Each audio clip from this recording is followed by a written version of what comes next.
Ya, baik, pada kesempatan kali ini kami akan mempresentasikan perencanaan tata kelola organisasi pengelola destinasi wisata dalam hal ini di Desa Wisata Kreatif Perdamaian Selubung Gunung. Di dalam presentasi perencanaan tata kelola kali ini akan ada saya, Kara Mahutumi-Toda, dan Saudara David Mayo Hernanda yang akan mempresentasikan hasil perencanaan tata kelola.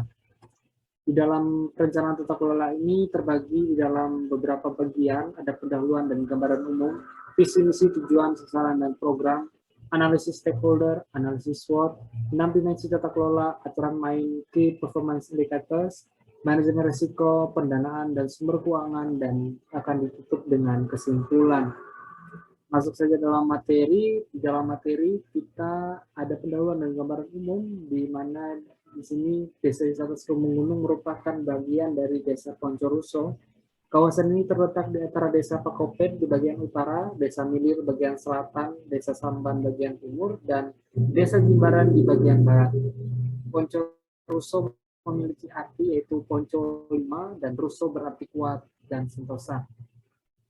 Desa wisata Selubung Gunung ini menjadi kawasan desa wisata kreatif perdamaian dengan mengusung konsep toleransi dan perdamaian hidup umat manusia, Widianto 2019.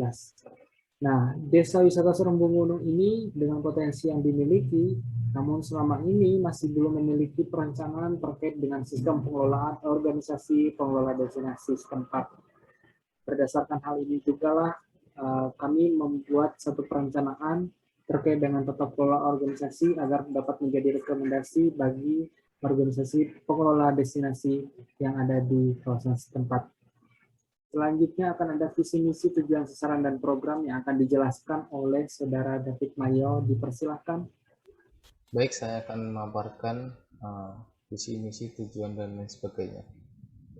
Visi CPSS atau Creative Peace Selubung Society adalah untuk mewujudkan Selubung Gunung sebagai desa kreatif sumber inspirasi perdamaian dunia yang berorientasi pada Bhinneka Tunggal Ika. Sedangkan untuk visi 15 hingga 20 tahun yaitu menjadikan CPSS sebagai desa wisata yang unggul dan dapat memberikan dampak positif bagi masyarakat luas melalui program pelatihan perdamaian dan kebudayaan. Lalu CPSS juga memiliki tujuan yaitu menjadikan DWKP atau CPSS Selubung Gunung sebagai pelopor perdamaian di lingkup provinsi maupun nasional melalui program-program perdamaian dan juga membantu mempromosikan dan memperkenalkan kebudayaan lokal kepada masyarakat luas melalui program-program kebudayaan. Sasarannya yang pertama yaitu melakukan pelatihan perdamaian kepada wisatawan dengan tujuan untuk meningkatkan kesadaran akan pentingnya perdamaian khususnya di Indonesia yang memiliki keragaman budaya dan agama.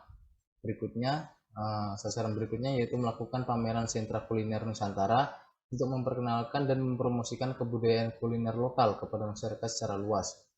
Lalu yang ketiga, merealisasikan pemanfaatan potensi-potensi yang tersedia untuk meningkatkan kesejahteraan masyarakat. Lalu yang keempat, yaitu melestarikan dan mengembangkan potensi pusaka saujana dan benda bersejarah untuk kepentingan pendidikan dan penelitian.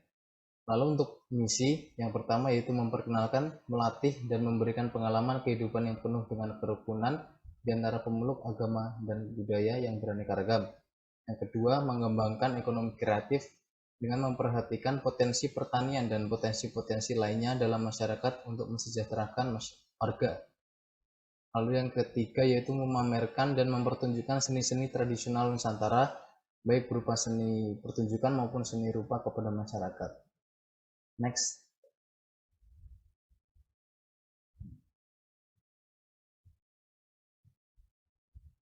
Lalu berikutnya yaitu ada lini masa atau timeline program.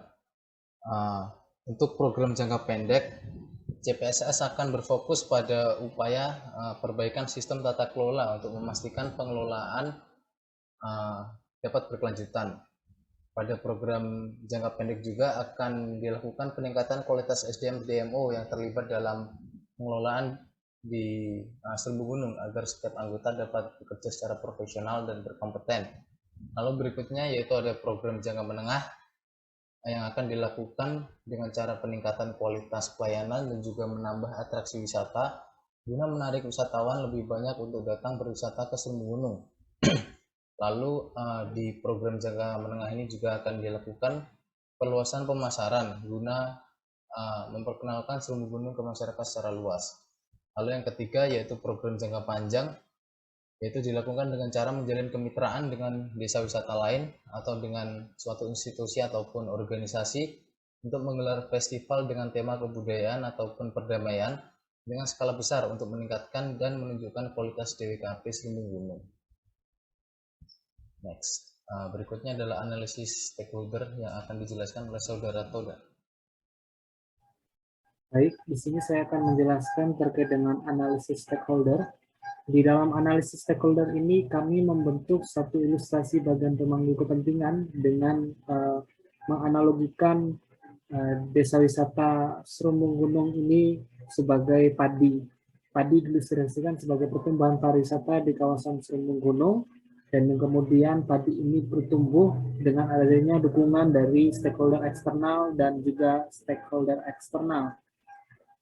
Stakeholder eksternal terdiri dari pemerintah Desa Poncoruso, Dinas Kebudayaan Pariwisata Pemuda dan Olahraga Kabupaten Semarang, akademisi, desa mitra. Dan kemudian ada stakeholder internal, yaitu ada Pokdarwis, Karang Taruna, dan juga ada PKK. Tanah merupakan ilustrasi yang dapat mewakili stakeholder internal, yang mana kinerjanya dapat membantu pertumbuhan pariwisata di kawasan Serumbu Gunung. Kondisi tanah ini mempengaruhi pertumbuhan dan kondisi tadi, yang dalam hal ini adalah pariwisata itu sendiri. Kemudian pupuk dalam hal ini diilustrasikan sebagai stakeholder eksternal, yang mana kinerjanya dapat membantu pertumbuhan pariwisata dari luar, namun memiliki pengaruh pada pertumbuhan kinerja dan kondisi padi, yang dalam hal ini adalah pariwisata di kawasan Serumbu Gunung. Selanjutnya, kita masuk ke dalam analisis SWOT. Di dalam analisis SWOT ada strength sebagai kekuatan. Yang pertama, pelibatan masyarakat dalam mengambil keputusan. Dan yang kedua, memiliki hubungan yang cukup baik dengan setiap pemangku kepentingan. Yang ketiga, budaya komunikasi atau rembuk desa yang kuat. Yang keempat, memiliki laman web atau website dalam mempromosikan aktivitas kepariwisataan dan eksistensi desa wisata kreatif perdamaian. Dan yang kelima, memiliki paket wisata yang dapat dipromosikan serta menjadi sumber keuangan yang berkelanjutan. Yang selanjutnya ada weakness atau kelemahan. Dalam hal ini, DMO belum memiliki SK resmi sebagai organisasi pengelola destinasi pariwisata setempat. Dan yang kedua ada belum memiliki struktur organisasi. Yang ketiga, bekerja dengan sistem sukarela atau swadaya dan swakarsa. Yang keempat, belum memiliki visi, misi, serta target pencapaian yang jelas. Dan selanjutnya, sumber daya manusia yang belum mumpuni terkait pengelolaan dan pengembangan pariwisata. Yang selanjutnya, yang terakhir, ada website belum optimal, baik untuk mempromosikan potensi serta fungsi akuntabilitas dan transparansi. Selanjutnya kita bergeser ke opportunities atau peluang, sumber daya manusia lokal yang masih tersedia, adanya dukungan dari pemerintah desa setempat, adanya mitra dengan perguruan tinggi, dalam hal ini UKSW. Yang keempat, ada potensi wisata yang dimiliki desa Serumbu Gunung, potensi-potensi yang dimiliki. Yang kelima, ada dukungan penuh dari masyarakat lokal. Yang keenam, adanya mitra organisasi pengelola destinasi pariwisata terhadap UMKM yang ada di kawasan setempat. Yang ketujuh, adanya hubungan organisasi dengan desa wisata yang sudah mapan. Yang kedelapan, adanya keterlibatan pemerintah daerah Kabupaten Semarang sebagai salah satu pemangku kepentingan. Yang terakhir ada threat, yaitu korupsi oleh pengurus organisasi. Yang kedua, ada pengurus mengundurkan diri dari jabatan kepengurusan. Yang ketiga, terjadi konflik antar pengurus inti. Yang keempat, hubungan dan koordinasi yang buruk antar pemangku kepentingan. Dan yang terakhir, pengurus bekerja dengan tidak optimal. Selanjutnya, Strength Opportunity Strategies atau SO strategi. Yang pertama, dengan adanya budaya pelibatan masyarakat dalam mengambil keputusan dan dukungan dari pemerintah desa setempat dapat meningkatkan profesionalitas organisasi dalam mencapai tujuan bersama. Selanjutnya yang kedua, hubungan yang baik antar stakeholders dapat meningkatkan kualitas kerja DMO dalam memberdayakan sumber daya yang dimiliki. Yang ketiga, budaya komunikasi yang kuat serta timbulnya dukungan dari masyarakat lokal dapat meningkatkan optimisme kerja DMO dalam mencapai tujuan organisasi. Dan yang terakhir, adanya mitra dengan perguruan tinggi dapat mengevaluasi kualitas laman atau website yang tersedia. Selanjutnya kita bergeser ke weakness opportunity strategies atau WO strategi. Yang pertama, belum adanya SK resmi terkait organisasi pengelola destinasi pariwisata dapat diproses dengan adanya dukungan dari pemerintah desa setempat dan keterlibatan pemerintah Kabupaten Semarang. Yang kedua, mitra dengan perguruan tinggi dapat memberikan kesempatan untuk membentuk struktur organisasi DMO setempat. Yang ketiga, mitra dengan perguruan tinggi dapat menjadi jalan untuk meningkatkan kualitas sumber daya manusia dalam bidang kepariwisataan. Yang keempat, perguruan tinggi memberikan pelatihan terhadap UMKM setempat, berkolaborasi dengan bidang pengembangan usaha yang terdapat pada DMO setempat untuk menghadirkan sumber keuangan dan pendapatan yang berkelanjutan. Selanjutnya yang kelima, adanya peran perguruan tinggi sebagai mitra dapat membantu meningkatkan kualitas laman, website yang tersedia untuk menunjang akuntabilitas dan transparansi organisasi pengelola destinasi setempat. Dan yang keenam, ada aturan main dan keanggotaan serta manajemen risiko dapat dibentuk atas analisis dan kesepakatan bersama. Dalam hal ini, pembentukan serta analisis dapat dibantu oleh perguruan tinggi sebagai mitra. Selanjutnya kita bergeser ke trade strategis atau TS strategi. Yang pertama, adanya budaya rembuk desa dalam pelibatan masyarakat sehingga pengunduran diri dari jabatan tidak dapat dilakukan secara sepihak. Selanjutnya, pengurus yang mengundurkan diri akan lebih mudah dalam mencari pengganti di dalam upaya rembuk desa. Yang ketiga, ada budaya komunikasi yang baik menjadi jalan dalam menyelesaikan konflik antar pengurus inti maupun koordinasi antar pemangku kepentingan. Dan yang terakhir, ada sumber keuangan dan pendapatan yang berkelanjutan mampu memberikan benefit kepada pengurus dalam bekerja sehingga pengurus mampu bekerja secara optimal. Dan yang terakhir ada trust weaknesses atau TW strategi. Bekerja dengan sukarela, swadaya dan swakarsa, memberikan perhatian dan rasa memiliki sehingga kecil kemungkinan terjadinya upaya pencurian dan korupsi.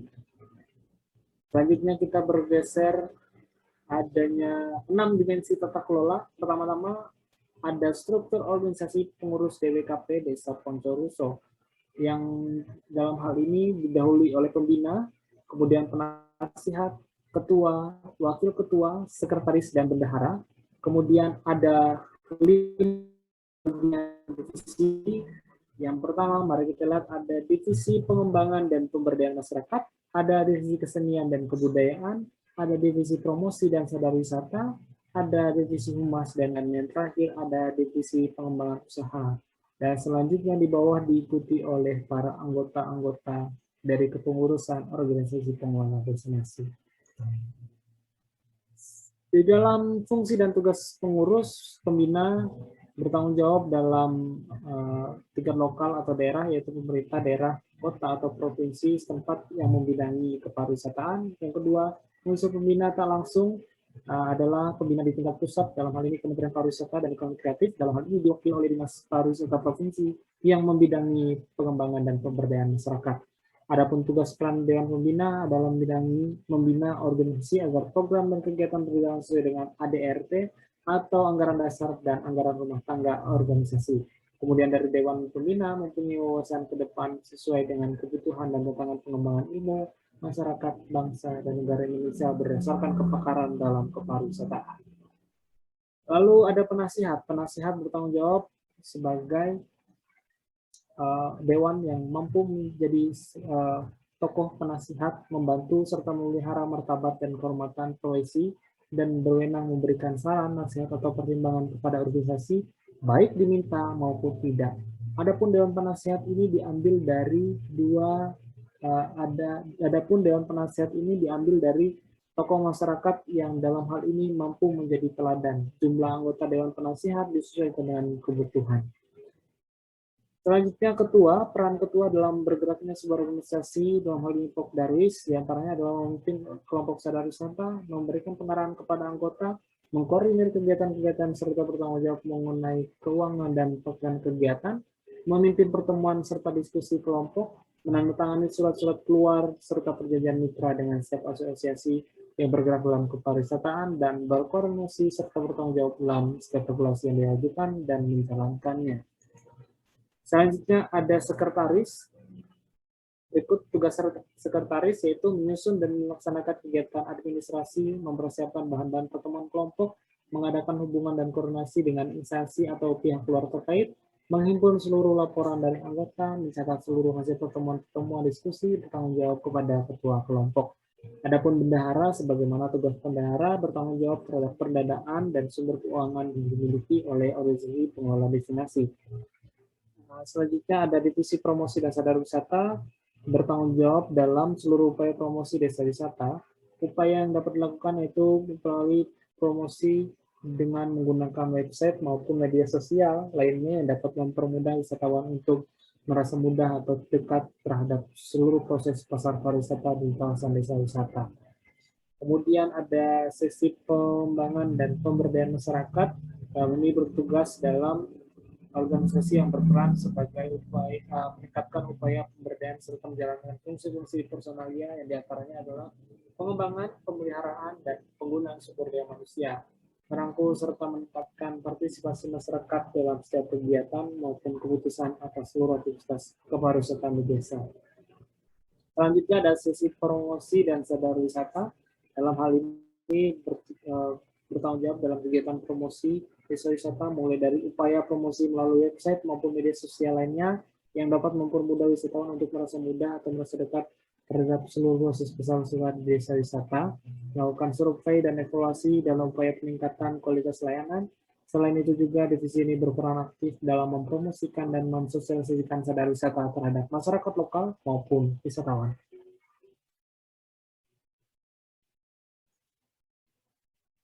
Kemudian ada si Humas dan Kerukunan Umat Beragama. Divisi ini berperan penting dalam meningkatkan responsivitas organisasi terhadap kepentingan publik. Kemudian juga bertanggung jawab dalam upaya penyelesaian masalah atau konflik yang terjadi di internal organisasi. Berperan aktif dalam meningkatkan kualitas toleransi serta meredam setiap upaya pemecah belah kesatuan yang terjalin di desa wisata yaitu perdamaian. Selanjutnya ada divisi pengembangan usaha. Dalam divisi ini bertanggung jawab dalam pengembangan usaha memiliki peran dalam untuk dapat mengupayakan kemandirian desa, salah satunya dengan merancang dan menjual paket-paket wisata, menghadirkan produk-produk pemasaran produk ekonomi kreatif di desa, dan divisi juga perlu untuk membentuk koperasi untuk kepentingan kelompok dan masyarakat. Berdasarkan beberapa hal ini, dimaksudkan agar organisasi dan kegiatan pariwisata tetap berkelanjutan tanpa harus menunggu perpanjangan tangan dari para donatur dan mitra. Kita masuk ke dalam transparansi. Transparansi adanya ketransparanan data-data atau ketransparanan dalam menjalankan tugas dan tanggung jawab dalam Pokdarwis. Selanjutnya ada akuntabilitas. Akuntabilitas organisasi dipertanggungjawabkan kepada pihak yang terpengaruh oleh keputusan, tindakan serta kinerjanya dalam hal ini masyarakat luas. Organisasi pengelola bertanggung jawab untuk membuktikan serta memperhitungkan program dan aktivitasnya secara transparan atas penggunaan semua sumber daya yang telah diperencanakan. Selanjutnya adanya keterlibatan dalam hal ini organisasi pengelola destinasi pariwisata diharapkan mampu mendorong setiap keterlibatan dalam urusan kepengurusan serta terbuka terhadap masukan, terkhusus dari pemangku kepentingan serta masyarakat lokal. Adanya keterlibatan dapat dicapai dengan cara mengembangkan kemitraan serta komite penting. Dan selanjutnya ada efektivitas dan efisiensi. Efektivitas selama ini dipahami sebagai cara atau kerangka dalam mencapai visi, tujuan, serta sasaran seperti disebutkan dengan penerapan ukuran kerja yang sesuai. Selanjutnya, efektivitas organisasi penting untuk menetapkan serta memenuhi tujuan dan sasarannya, serta tidak boros dalam menggunakan sumber daya. Internal organisasi juga perlu memonitor bagaimana sumber daya digunakan sehingga dapat mencapai tujuan secara tepat sasaran. Yang terakhir ada kekuatan. Dalam hal ini, organisasi pengelola wisata memiliki kekuatan dan pengaruh yang besar. Oleh karena itu, salah satu cara untuk dapat memberikan kekuatan dalam organisasi pengelola wisata dengan cara melakukan kolaborasi atau sistem kemitraan dengan pemangku kepentingan, penduduk lokal, serta asosiasi kepariwisataan lainnya yang dapat memberikan impuls, kekuatan, dan pengaruh yang baik. Selanjutnya akan ada aturan main host yang akan dijelaskan oleh Saudara David Mayo. Dipersilakan.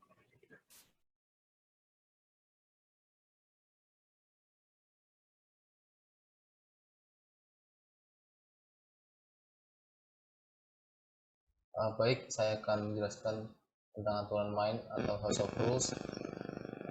Di sini terdapat 5 aturan. Yang pertama itu aturan umum.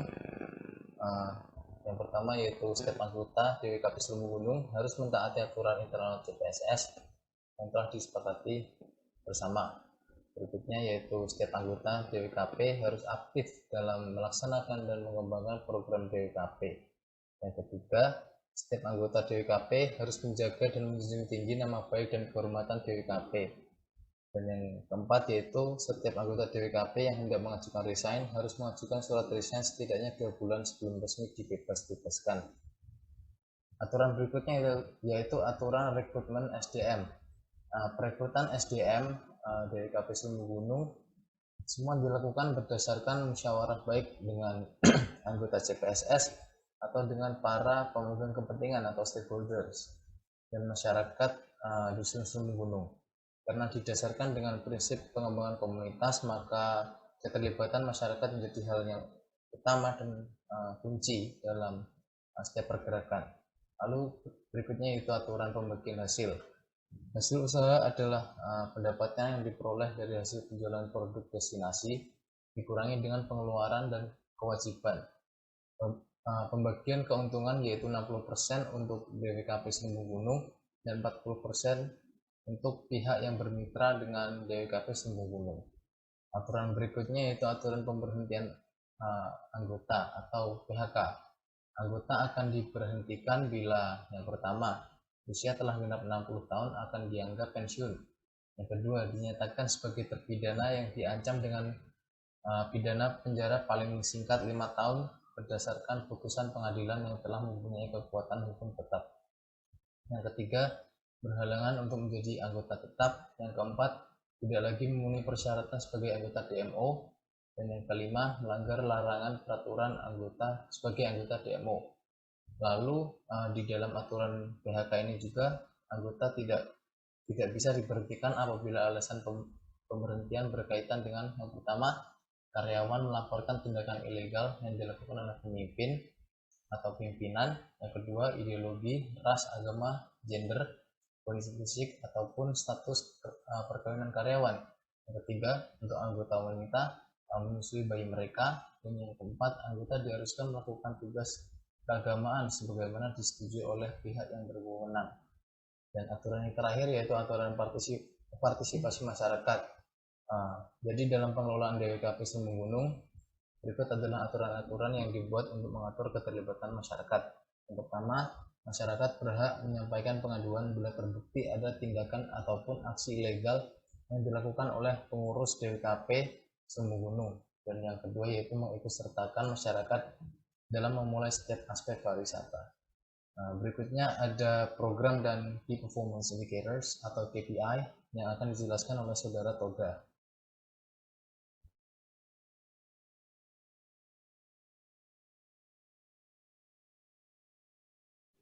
Baik, kita masuk ke dalam program dan Key Performance Indicators. Yang pertama ada hubungan dan pelibatan masyarakat.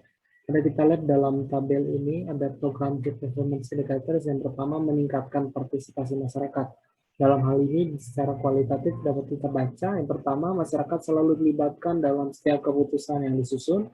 Masyarakat turut serta dalam kepengurusan DNO setempat. Secara kuantitatif dapat dilihat atau diperandaikan. Yang pertama, partisipasi masyarakat terhadap kegiatan pariwisata meningkat 45% setelah terbentuknya organisasi pengelola destinasi.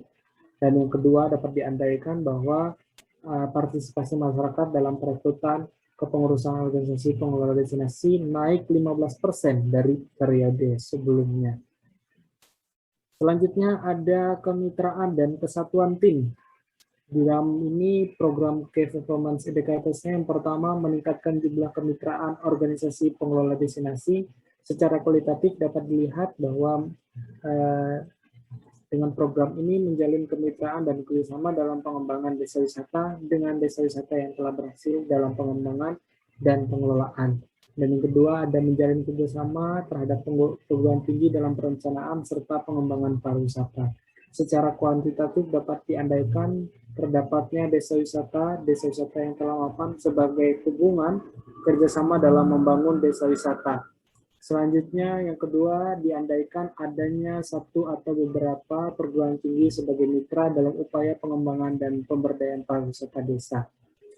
Dan dalam program Key Performance Indicators yang kedua ada meningkatkan sinergitas dalam memperkuat kesatuan tim. Dalam hal ini secara kualitatif dapat dibaca membentuk pelatihan dan program rekreasi serta edukasi yang berbasis team building untuk menumbuhkan sinergitas setiap anggota tim. Dan selanjutnya secara kuantitatif dapat diandaikan terdapat satu program team building dalam satu periode kepengurusan.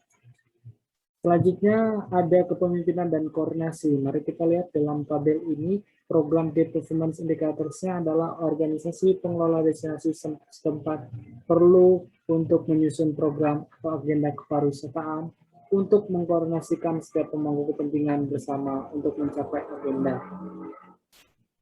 Secara kualitatif dapat dilihat organisasi pengelola destinasi perlu untuk membentuk visi misi organisasi dengan mitranya untuk masa depan destinasi. Kemudian secara kuantitatif dapat diandaikan bahwa menetapkan satu agenda untuk mengkoordinasikan setiap pemangku kepentingan, untuk mengkoordinasikan setiap upaya pemangku kepentingan dalam menunjang keberhasilan dan pencapaian visi misi bersama. Selanjutnya ada perencanaan dan penelitian. Dalam hal ini mari kita lihat dalam tabel program Key Performance Indicators. Yang pertama penelitian dan perencanaan pariwisata. Target capaian secara kualitatif dapat dibaca mengundang mitra dalam hal ini akademisi dalam melakukan penelitian dan perencanaan yang diperlukan sesuai kondisi dan kebutuhan guna mencapai visi dan misi serta tujuan bersama. Secara kuantitatif dapat diperandaikan yang pertama membentuk 3 kerangka waktu perencanaan dan penelitian yang harus dikoordinasikan. Yang pertama ada jangka panjang 10 tahun atau lebih, yang kedua jangka menengah 2 tahun sampai dengan 5 tahun, dan yang terakhir jangka pendek dalam hal ini 1 tahun. Selanjutnya kita masuk dalam pengembangan produk. Adapun program Key Performance Indicators yang pertama pengembangan produk secara kualitatif dibacakan meningkatkan kualitas dan kreativitas pembuatan produk home industry sebagai komoditas pariwisata. Secara kuantitatif dapat dibacakan yang pertama membuat agenda pelatihan, peningkatan kualitas produk ekonomi kreatif dan secara aktif serta berjenjang. Yang kedua, adanya pembuatan paket pariwisata atau paket wisata. Dalam hal ini, kualitatif meningkatkan kualitas paket pariwisata sesuai dengan standar keselamatan dan keamanan yang mengedepankan kearifan lokal. Dan yang kedua, melakukan standarisasi homestay. Secara kuantitatif dapat dilihat yang pertama meningkatkan penjualan paket pariwisata sebanyak 15% dari bulan sebelumnya. Dan yang kedua, naiknya standar kualitas homestay. Yang ketiga, bertambahnya jumlah masyarakat yang menyediakan homestay di masing-masing RT maupun RW. Dan selanjutnya ada pemasaran dan promosi. Kita lihat dalam tabel yang pertama, ada program meningkatkan jumlah kunjungan. Secara kualitatif dibacakan destinasi semakin dikenal. Secara kuantitatif dibacakan kunjungan meningkat 5% dari tahun sebelumnya. Dan yang kedua, penjualan paket wisata meningkat 4% dari tahun sebelumnya. Dan program Key Performance Indicators yang kedua, ada meningkatkan kualitas promosi melalui media sosial. Secara kualitatif dibacakan yang pertama meningkatkan kualitas pemasaran di media Instagram, yang kedua mempromosikan destinasi melalui media YouTube, dan yang ketiga ada destinasi semakin dikenal oleh kalangan milenial. Secara kuantitatif dapat dibacakan yang pertama followers meningkat 2% dari bulan sebelumnya. Yang kedua jumlah subscribers di YouTube meningkat 25% dari tahun sebelumnya. Dan yang terakhir satu postingan setiap 1 minggu. Selanjutnya, definisi manajemen risiko akan dijelaskan oleh David Mayo. Dipersilakan. Baik, jadi manajemen risiko adalah proses terencana di mana organisasi atau lembaga melakukan pengelolaan risiko secara aktif. Dengan adanya manajemen risiko yang menguraikan proses pengelolaan risiko, organisasi atau lembaga dapat lebih mudah beradaptasi untuk menghadapi risiko yang dapat terjadi kapan saja. Berikut saya akan memaparkan identifikasi risiko internal dan eksternal. Yang pertama yaitu next slide. Yang pertama di risiko internal yaitu miskomunikasi internal. Jadi miskomunikasi ini dapat disebabkan oleh berbagai faktor seperti ambiguitas, asumsi yang berlebihan, kurangnya pemahaman atas konteks persoalan dan lain sebagainya. Lalu aksi yang dilakukan untuk mengatasi risiko ini yaitu melakukan well-being check sebelum dan setelah jam kantor untuk memastikan pemahaman atas konteks persoalan untuk menghindari adanya konflik internal. Dan upaya monitoring yang dilakukan yaitu voluntary, yaitu strategi pemantauan yang tidak diwajibkan oleh hukum tetapi dilakukan oleh organisasi atau lembaga untuk belajar dari peristiwa yang terjadi di masa lalu. Identifikasi berikutnya yaitu kompetensi SDM yang tidak mendukung. Jadi kualitas SDM tidak memungkinkan untuk menjalankan tata kelola DWKP Gunung Gunung sehingga akan berdampak pada terjadinya stagnasi yang berujung pada tidak berkembangnya organisasi atau destinasi. Aksi yang dapat dilakukan yaitu melakukan pelatihan SDM dengan pihak yang berkompeten untuk meningkatkan kompetensi SDM dalam pengelolaan DWKP Gunung Gunung. Upaya monitoring yang akan dilakukan yaitu reassessment, akan dilakukan penilaian kinerja untuk mengetahui kapabilitas SDM dalam mengelola destinasi. Lalu identifikasi berikutnya adalah korupsi. Korupsi adalah hal yang dapat merugikan organisasi yang diakibatkan oleh keserakan seseorang untuk memenuhi keinginan atas dasar kepentingan pribadi di atas kepentingan bersama. Aksi yang akan dilakukan yaitu transparansi laporan keuangan dengan mengunggah hasil laporan keuangan di website resmi Gunung Gunung. Lalu upaya monitoring yaitu obligatori atau strategi pemantauan yang diwajibkan oleh undang-undang untuk beberapa organisasi. Hal ini penting guna memastikan bahwa metode pemantauan dan pengelolaan risiko tepat dalam realisasinya. Berikutnya yaitu persaingan tidak sehat antar divisi. Persaingan antar divisi yang tidak sehat ini dapat berdampak buruk pada produktivitas kerja dan juga berdampak buruk pada solidaritas tim. Aksi yang dapat dilakukan yaitu melakukan well-being check sebelum dan setelah jam kantor untuk meningkatkan dan memastikan chemistry antar anggota ataupun divisi tetap solid. Upaya monitoring yang dapat dilakukan yaitu voluntary. Lalu risiko eksternal, next slide. Yang pertama yaitu penurunan angka kunjungan wisatawan. Penurunan kunjungan wisatawan dapat diakibatkan oleh beberapa faktor seperti wisatawan yang sudah bosan dengan atraksi wisata, faktor ekonomi yang secara makro, lalu faktor cuaca dan lain sebagainya. Aksi yang dapat digunakan yaitu meningkatkan jangkauan pemasaran untuk meningkatkan awareness, melakukan inovasi-inovasi atraksi wisata untuk menarik minat wisatawan, dan yang terakhir adalah melakukan evaluasi untuk mengetahui apa penyebab turunnya angka kunjungan wisatawan. Lalu upaya monitoring yang akan dilakukan itu reassessment, yaitu akan dilakukan penilaian untuk mengetahui kondisi melalui data analitik mengenai fluktuasi angka kedatangan wisatawan. Lalu berikutnya ada pencurian fasilitas penunjang operasional dan wisata. Sangat dimungkinkan terjadi pencurian alat penunjang operasional dan kegiatan wisata di Gunung Gunung ini. Aksi yang dapat dilakukan yaitu pemberian pagar di area kantor dan juga dilakukan pemasangan CCTV di sudut-sudut kantor dan juga tempat atraksi wisata. Upaya monitoring dapat dilakukan yaitu continual atau berkelanjutan, Jadi akan ada pengawasan yang dilakukan secara berkelanjutan untuk memastikan tidak ada pencurian di selembung gunung. Lalu berikutnya ada krisis ekonomi secara makro. Jadi krisis ekonomi secara makro ini dapat menyebabkan kerugian bagi destinasi karena dengan adanya krisis ekonomi, kunjungan wisatawan akan menurun dan income destinasi juga akan ikut menurun sehingga dapat mengganggu jalannya pengelolaan. Aksi yang dapat dilakukan yaitu menambah income stream guna meningkatkan pendapatan. Bisa dilakukan dengan membuat program yang bersifat subscription atau berlangganan untuk memastikan destinasi mendapatkan penghasilan di setiap bulannya. Lalu menjalin kerjasama dengan bank sehingga bila terjadi krisis ekonomi, pengelola destinasi dapat dengan mudah mendapatkan bantuan finansial guna memenuhi kebutuhan destinasi yang sifatnya mendesak. Lalu destinasi juga dapat mengembangkan produk berupa merchandise khas selembung gunung dan dipasarkan secara luas dengan kemasan yang menarik. Lalu upaya monitoring yang dapat dilakukan yaitu reassessment dan obligatory. Lalu yang terakhir adalah bencana alam. Bencana alam ini dapat terjadi kapan saja tanpa kita ketahui.